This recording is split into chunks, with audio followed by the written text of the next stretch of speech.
Let's welcome Rajesh Vandanji for this episode, Shades of Serenity. Pen name through which I write is Shunya. In a short summary, there are three things which fuel my passion for writing and poetry, but I would like to explain one thing which I wrote in my book, O Beloved Being, Becoming and Beyond, is about the mindfulness technique. In this book, I have written poems and the philosophy of mindfulness technique. Very important, if these two are actually in sync and then going in the same direction, then whole world automatically come in the same direction. That's a simple logic, but it takes time.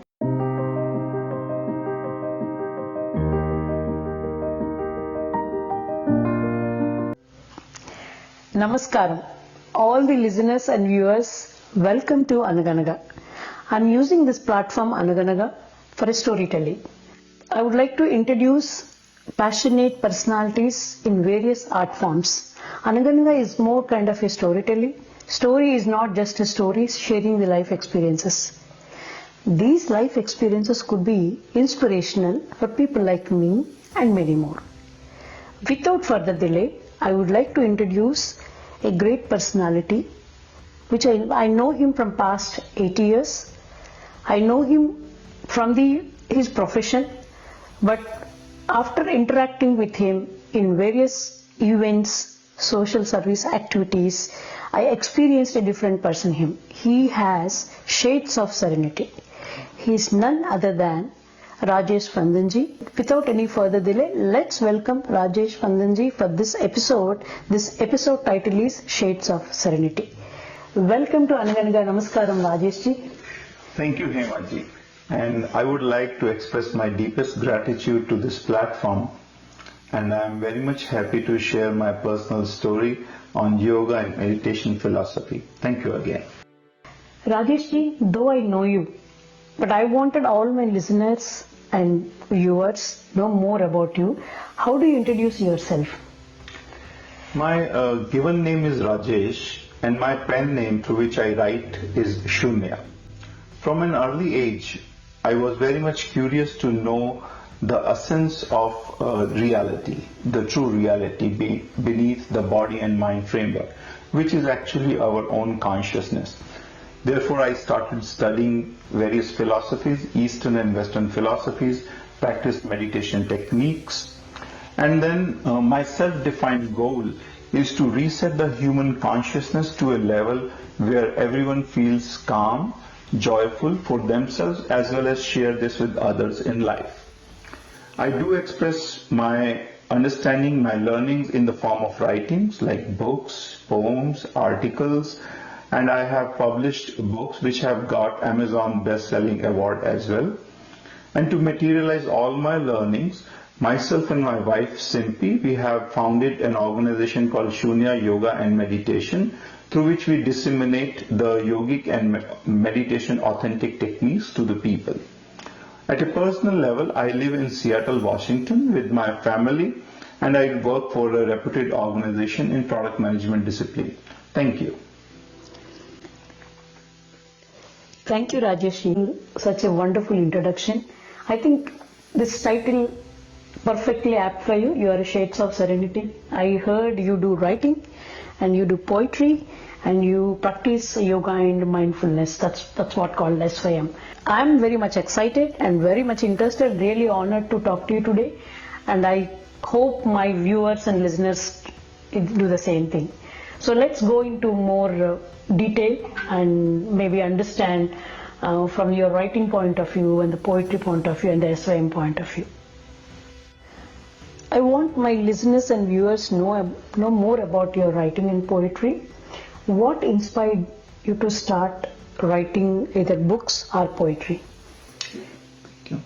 So poetry and writing is basically for me a way to express myself and explore the depth of reality. From a very early age, I was very much inspired by big poets or writers like in Hindi, Dinkar, Nirala, Harivansh Rai Bachchan, and in Urdu like Galib, and also English writers. So I really like the power of words, and admiration came automatically into me to see the thoughts in those powerful words. The second part which actually inspired me is learning about transformative messages from deep thinkers like J. Krishnamurti or Swami Vivekananda, who actually took humanity out of the dogmas of belief systems and religious systems. And the third thing which I think that gave the push for me to write is about knowing human challenges and kind of suffering. I'll share a short story with you. In early 1990s, when I was in school, I understood that there was a lot of religious turmoil in different facets or different sections in India. And that directly did not influence me, but indirectly in schools I noticed that between friends we got rifted apart. And that gave me another motive to actually express myself in the form of writings and poetry. And with this, I think in a short summary, there are three things which fuel my passion for writing and poetry. Is one about the admiration of words and language. The second is about the transformative nature to look the reality underneath. And the third one is about acute awareness of human suffering and challenges which we see in modern life. And till today, these are the three forces or the fuels for my passion in writing and poetic expressions. That's really inspirational story. A lot of people ask me, why should we read and why should we listen when somebody is speaking? As per your story, I understood that when you very early age, when you start reading and knowing the people, somewhere I feel, Rajeshji, every individual have a strong, unique passion and strong, unique talent. We really don't know sometimes very early age. Some people know, that's why they combine their profession and passion into one. And some of them eventually identify and then move towards. So as per your story, I really admire the way you get your passion and then you started writing. But I'm curious to know, is there a particular piece of your writing holds the special meaning for you and why? Yes, so while I cherish all the poems and writings which I write because they come automatically from the heart, so I really like them. But I would like to explain one thing which I wrote in my book, Oh Beloved Being, Becoming and Beyond, is about the mindfulness technique. So in this book I have written poems and the philosophy of mindfulness technique. And in this section, I basically transform the mindfulness techniques into simple 4-step process, which is, for example, knowing the mindfulness, getting established into the mindfulness meditation, and living mindfully, and then moving on and on beyond the meditation techniques. And these are written in such a simple and accessible manner that it doesn't demand a prior experience for anyone. So whether somebody is a beginner or an advanced meditation practitioner, it basically covers the whole span up to the depth of meditations. So this holds a very special meaning for me because it allows everyone, all and sundry, to adopt the practice and then take use of the benefits in their life. Thank you, Rajeshji. And this is the book Rajeshji is referring. Being, Becoming and Beyond, Oh Beloved, Shunya. Rajeshji, this current world is noisy. Everywhere we hear different noises. And sometimes we lost in these noises, which one we should take, which one we shouldn't take. But lot of, when you talk, I have, in further down, I have little question to spirituality, but when you talk, it sounded to me like more kind of shunya. Be calm, understand, and then do it. So let's hear more about your SYM. I know I attended one of your sessions. Very actually calming mind. I want to know more about your SYM. What drew you to do the practice yoga and how it has impacted your life? So SYM is basically an acronym called Shunya, Yoga and Meditation. Shunya, as a word, it simply means emptiness or basically complete silence. And with the addition of yoga and meditation, it explains that using the techniques of yoga and meditation, somebody can get into a calm and a joyful state. Basically a shunyata state or emptiness state. Before I explain what drew me towards yoga and meditation, I want to explain the meaning of word yoga. In modern days, it is taken that yoga means to become a plastic person, to move hands and legs in any way, like a rubber doll. But that's not the true essence of yoga. There are several different types of yogas, but all basically lead oneself into depth of consciousness. And there are several types of yoga like Raj Yoga, Gyan Yoga, Karma Yoga, Bhakti Yoga. So people can have so many things, and everyone can see a unique offering from the particular type of yoga. What personally draws me towards yoga is to something I call it a jewel of life. And it is a kind of an acronym where J means joy, E means energy, and W means wisdom, and the second E means equanimity, the balanced state of mind, and L is loving kindness. So by using yoga and meditation techniques, somebody can actually create a jewel of this life. And all what we want in this life, we all want a blissful consciousness living, and let the life be celebrated and lived as a festivity. So it is one opportunity for us to live this life in a festival way. And I believe that yoga and meditation techniques does provide all the required tools and techniques for someone to live life in this manner. And that basically draws me towards it. Thank you so much. You shared a lot of different practices of yoga, and also you are talking about mindfulness techniques. I was curious to ask this question. Can you share mindfulness techniques or exercises that has been transformative for you? Yes. So I can actually share one mindfulness technique which I use myself, and also I share with the students. It is basically a fusion of two traditions. One tradition which comes from Patanjali's Raj Yoga method, which has basically 8 limbs. It is like Yama, Niyama, Asana, Pranayama, Pratyahara, Dharana, Dhyana, Samadhi. It is actually a full-scale algorithm how someone can start the meditation and enter into the depth of meditative states. The other tradition comes from Buddha's tradition, which basically talks about in 3 forms: Sila, Samadhi, Panya. Sila is basically morality, Samadhi is system of practices, meditation techniques, and Panya is basically wisdom. And Buddha basically explained this in Satipatthana Sutta, the 4 foundations of mindfulness, which actually goes into either Samatha meditation, which is cultivating extremely calm state of mind, and Vipassana, which is cultivating the insight. So what I did, as I practiced these two separately, I also created a hybrid version of these two traditions for mindfulness practice. The simple objective remains same, that follow your bliss consciousness and follow the source of consciousness.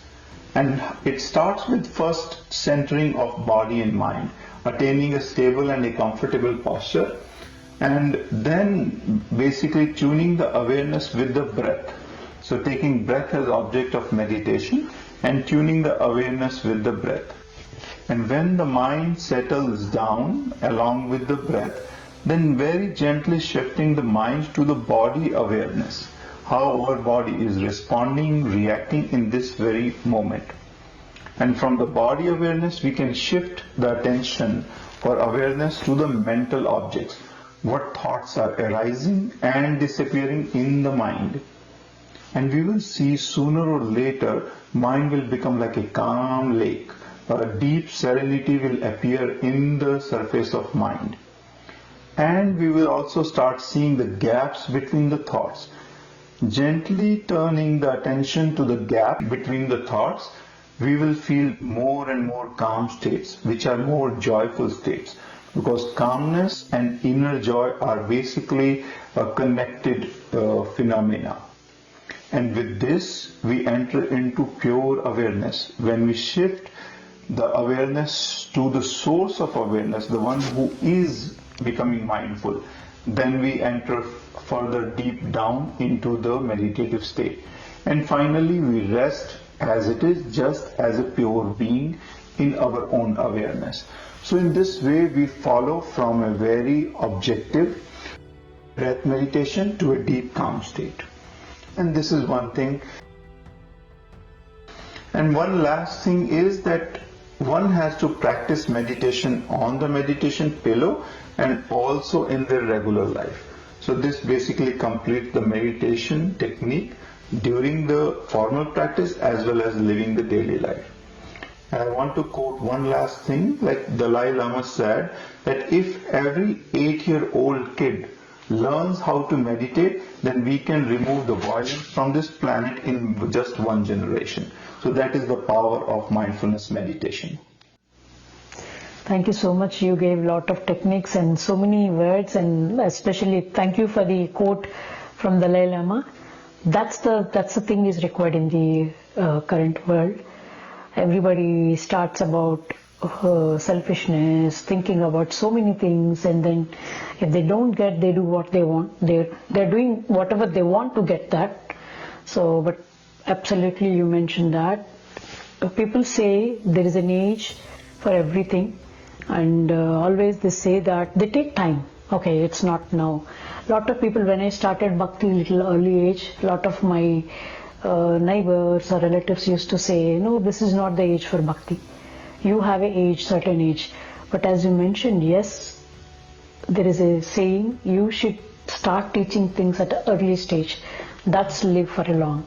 We really struggle to do job and multiple things. You know, you are doing your professional thing and then you are passionate about all these things. I was curious to know, how do you integrate yoga and mindfulness into your daily routine? And also I wanted to ask you, I know a lot of viewers are interested when you talked about mindfulness and yoga and you're talking about SYM. I'm sure a lot of people are interested to reach out to you and maybe can give some details about SYM, as part of SYM, what do you and how can they contact you? Sure. So first of all, I would like to reverse the question a little bit. What I would say is how to integrate my daily routine in yogic and meditative life instead of making yoga in part of the daily routine. Why? Because I believe staunchly that having a meditative and yogic life is an investment in my holistic health, happiness and harmonious prosperity. So if I orient rest of my day around this, then the priority falls into the place automatically. And we all know that whatever is our highest priority, we want to start that first in the day. And that's what is my daily routine as well. As I wake up in the morning, the first thing is I start with some kind of a thankful note for the day. And then I make sure that I read something spiritual in the morning itself, in bite sizes, not too long reading, but in bite sizes. And then I start my day with a meditation.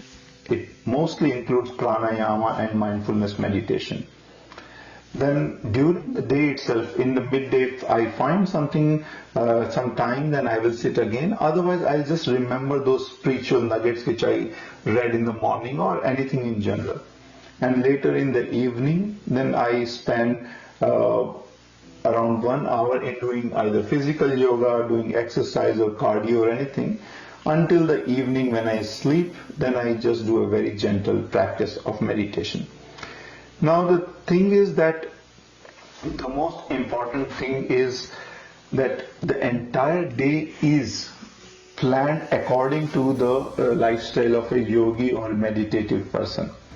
And that is the key thing here, which brings the joy automatically, and it basically guides all our activities around it.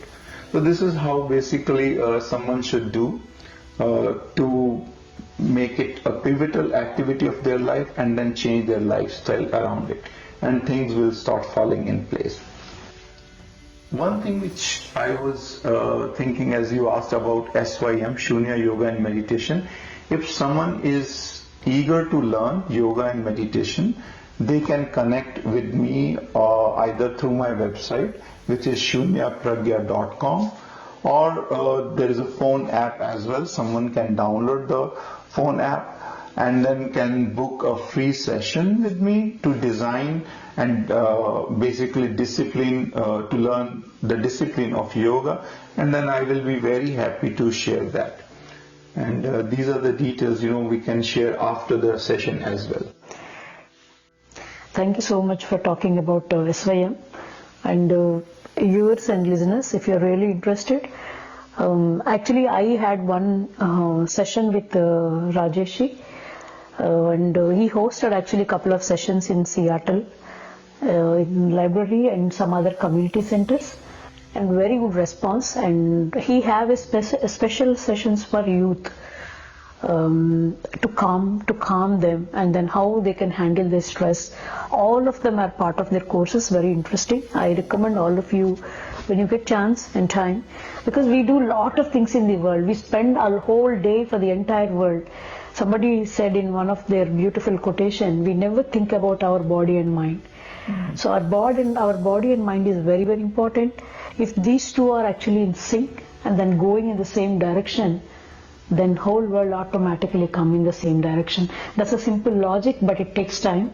Right. And I actually, when I met him and then when we had these sessions, in one of the sessions actually he was very well practiced with all of us, and thank you for that. And I encourage all the viewers and listeners, when you have few minutes of time, please go and check with the SYM. Thank you so much, Chief, for explaining very well with your routine is very inspiring. People ask, what do you do in your talk? I said, something which touches, because everybody speaks everything, but all the words may not go into your mind, but some of the words actually will inspire you. If somebody is doing, why can't I? And then if somebody is like that, why can't I? So that's why we were actually talking about all these stories.